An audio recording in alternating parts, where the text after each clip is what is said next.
Hi అండి, నమస్తే. Welcome back to మా అమ్మాస్ కిచెన్. ఈరోజు మన వీడియోలో ఇన్స్టెంట్ ఫ్రై మసాలా రెసిపీ ఒకటి చూపించబోతున్నాను.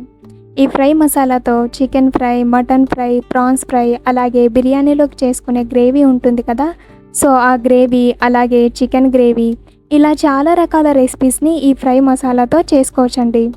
అలాగే ఈ ఫ్రై మసాలాతో ఫ్రైడ్ రైస్ కూడా చేసుకోవచ్చు. చాలా అంటే చాలా టేస్టీగా ఉంటుంది. మరి ఈ ఫ్రై మసాలా ఎలా చేయాలో చూద్దాం.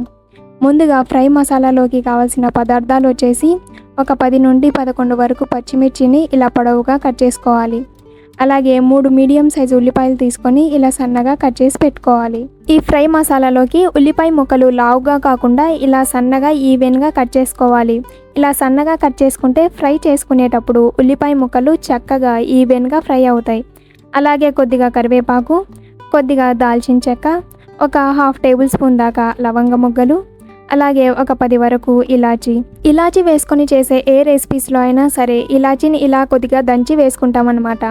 అలానే డైరెక్ట్గా వేసుకునే కంటే ఇలా కొద్దిగా దంచి వేసుకుంటే ఇలాచీ ఫ్లేవర్ ఎక్కువగా వస్తుందని ఇలా వేసుకుంటాం. అలాగే 2 టేబుల్ స్పూన్ల దాకా అల్లం వెల్లుల్లి పేస్ట్. బయట షాప్స్లో నుండి తెచ్చుకునే అల్లం వెల్లుల్లి పేస్ట్ కంటే ఇంట్లో చేసుకునే అల్లం వెల్లుల్లి పేస్ట్ అయితే ఫ్రెష్గా ఉంటుందని ఏ రెసిపీస్లో అయినా సరే ఇంట్లో చేసే అల్లం వెల్లుల్లి పేస్ట్నే యూజ్ చేస్తామన్నమాట. అలాగే 3 టేబుల్ స్పూన్ల దాకా ఆయిల్. సో ఇవ్వండి ఫ్రై మసాలాలో కావాల్సిన పదార్థాలు. మరి ఇప్పుడు ఫ్రై మసాలా ప్రిపేర్ చేసుకోవడానికి స్టవ్ పైన కడాయిలో 3 టేబుల్ స్పూన్ల దాకా ఆయిల్ పోసుకున్నాం. ఆయిల్ కాస్త వేడయ్యాక మనం తీసుకున్న మసాలాలు ఏవైతే ఉన్నాయో దాల్చిన చెక్క, లవంగ మొగ్గలు, అలాగే ఇలాచీ, ఇవి 3 వేసుకొని 1 నిమిషం పాటు ఫ్రై చేసుకోవాలి. ఇప్పుడు ఇందులో పొడవుగా కట్ చేసుకున్న పచ్చిమిర్చి, అలాగే కొద్దిగా కరివేపాకు వేసుకోవాలి. పచ్చిమిరపకాయలు ఇలా చక్కగా ఫ్రై అయిన తర్వాత సన్నగా కట్ చేసుకున్న ఉల్లిపాయ ముక్కలు కూడా వేసి ఒకసారి బాగా కలుపుకోవాలి. మంటని హై ఫ్లేమ్లో పెట్టుకొని ఉల్లిపాయ ముక్కలు కాస్త రంగు మారే వరకు ఎక్కడ అడుగంటకుండా మధ్య మధ్యలో కలుపుకుంటూ వేయించుకోవాలి. చూడండి, ఉల్లిపాయ ముక్కలు ఇలా వేగిన తర్వాత ఇప్పుడు కంటిన్యూగా కలుపుకుంటూ ఉల్లిపాయ ముక్కలు మంచిగా గోల్డెన్ కలర్ వచ్చే వరకు వేయించుకోవాలి. ఉల్లిపాయ ముక్కలు చక్కగా ఈవెన్గా ఫ్రై అయ్యి ఈ రంగులోకి వచ్చిన తర్వాత ఇప్పుడు మంటని లో ఫ్లేమ్లోకి టర్న్ చేసుకొని ఇందులో 2 టేబుల్ స్పూన్ల దాకా అల్లం వెల్లుల్లి పేస్ట్ని వేసుకోవాలి.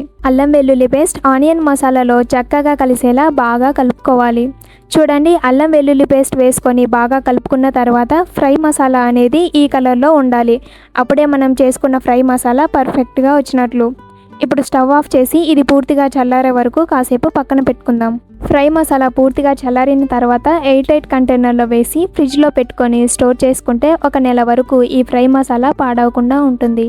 జాబ్ చేసుకునే వాళ్ళు కానీ, లేదంటే ఇంట్లో చిన్న చిన్న పార్టీస్ చేసుకుంటూ ఉంటాం కదా, సో అలాంటప్పుడు పార్టీకి ముందు రోజు ఈ ఫ్రై మసాలాని ప్రిపేర్ చేసుకొని రెడీగా పెట్టుకుంటే పార్టీ చేసుకునే రోజు అతి తక్కువ టైంలో ఎక్కువ శ్రమ పడకుండా చికెన్ ఫ్రై, మటన్ ఫ్రై, లేదంటే ప్రాన్స్ ఫ్రై, ఇలా మనకి కావాల్సిన రెసిపీస్ని చాలా ఈజీగా ప్రిపేర్ చేసుకోవచ్చు.